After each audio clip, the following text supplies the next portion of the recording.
Bilbo got up trembling. "Where are you going?" said Thorin.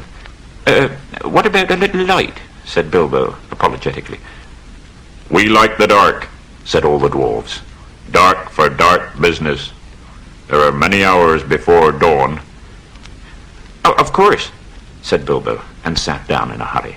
He missed the stool and sat in the fender, knocking over the poker and the shovel with a crash. "Will you be quiet?" said Gandalf. "Let Thorin speak." "Gandalf, dwarves, and Mr. Baggins, we are met to discuss our plans, our ways, means, policy, and devices. We shall soon before the break of day start on our long journey, a journey from which some of us, or perhaps all of us, may never return." Poor Bilbo couldn't bear it any longer at "may never return." He began to feel a shriek coming up inside, and very soon it burst out like the whistle of an engine coming out of a tunnel. He fell flat on the floor and kept calling out, "Struck by lightning! Struck by lightning!" And that was all they could get out of him for a very long time. So they took him and laid him on the drawing-room sofa with a drink at his elbow and went back to their dark business. After a while, and a drink, Bilbo crept nervously to the door of the parlour. He heard Glowin talking about him. "One shriek like that in a moment of excitement would be enough to wake the dragon and all his relatives and kill the lot of us. I think it sounded more like fright than excitement. In fact, if it had not been for the sign on the door, I should have been sure we had come to the wrong house. He looks more like a grocer than a burglar." Many a time afterwards, Bilbo regretted what he did next. He walked right in and put his foot in it. "Pardon me," he said. "I don't pretend to understand what you're talking about, or your reference to burglars, but I think I am right in believing that you think I am no good. Look, I have no signs on my door. It was painted a week ago, and I am quite sure that you have come to the wrong house. But tell me what you want done, and I will try it. If I have to walk from here to the east of East and fight the wild wereworms in the last desert. I had a great-great-great-granduncle once, Bullroarer Took, and—" Yes, but that was long ago," said Glowin. "I was talking about you, and I assure you there is a mark on this door, the usual one in the trade. Burglar wants a good job, plenty of excitement and reasonable reward. Clear as day." "Of course there is a mark," said Gandalf. "I put it there myself, for very good reasons. You asked me to find the 14th man for your expedition, and I chose Mr. Baggins. Just let anyone say I chose the wrong man or the wrong house, and you can stop at 13 and have all the bad luck you like, or go back to digging coal. Let's have no more argument. I have chosen Mr. Baggins, and that ought to be enough for all of you.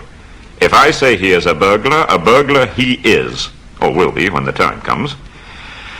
Now, Bilbo, my boy, fetch the lamp, and let's have a little light on this." On the table, in the light of a big lamp with a red shade, he spread a piece of parchment.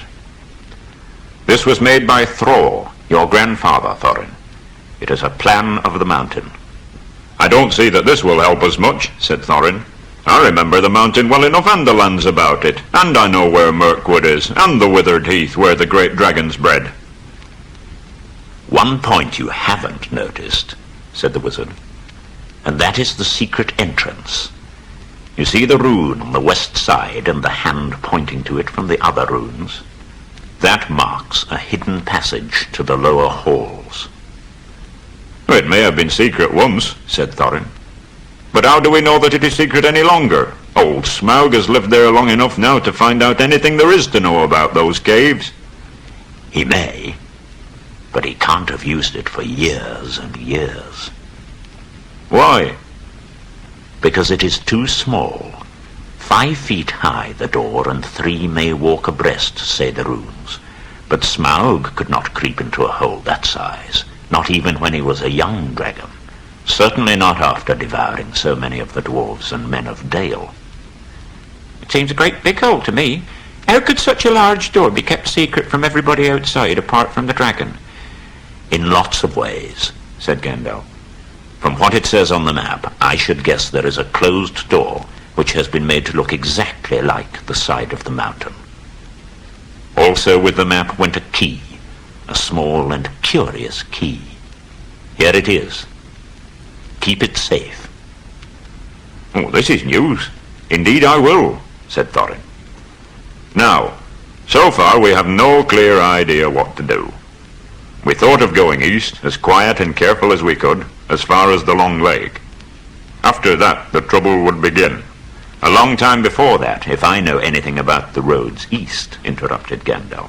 We might go from there up along the river Running, said Thorin, taking no notice. and so to the ruins of Dale. The old town in the valley there, under the shadow of the mountain. But we none of us like the idea of the front gate. The river runs right out of it through the great cliff at the south of the mountain, and out of it comes the dragon, unless he has changed his habits. That would be no good, said the wizard. Not without a mighty warrior, even a hero. I tried to find one, but heroes are scarce, not to be found. That is why I settled on burglary, especially when I remembered the existence of a side door. And here is our little Bilbo Baggins, chosen and selected burglar. So let's get on and make some plans. Very well then, said Thorin. Supposing the burglar expert gives us some ideas. Well, first, I should like to know a bit more about things. I mean about the gold and the dragon and all that. Also, I should like to know about risks, out-of-pocket expenses, time required and remuneration and so forth. Very well, said Thorin. Long ago, in my grandfather Thror's time, our family was driven out to the far north and came back with all their wealth and tools to this mountain. It had been discovered by my ancestor, Thrain the Old. They mined and they tunneled and they made huger holes and greater workshops. And in addition, I believe they found a good deal of gold and a great many jewels too. Anyway, they grew immensely rich and famous, and my grandfather was king under the mountain again. His halls became full of armor and jewels and carvings and cups. Undoubtedly, that was what brought the dragon. Dragons steal gold and jewels and guard their plunder as long as they live. There was a most specially greedy, strong and wicked dragon called Smaug. One day he flew into the air and came south.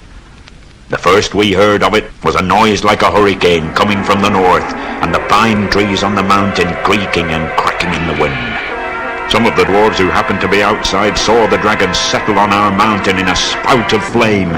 He came down the slopes, and when he reached the woods, they all went up in flames. By that time, all the bells were ringing in Dale, and the warriors were arming. The dwarves rushed out of their great gate, but there was the dragon waiting for them. None escaped that way. The river rushed up in steam, and the fog fell on Dale, and the dragon came and destroyed most of them. Then he crept back through the front gate and routed out the halls, lanes and tunnels, alleys, cellars, mansions and passages. After that there were no dwarves left alive inside, and he took all their wealth for himself.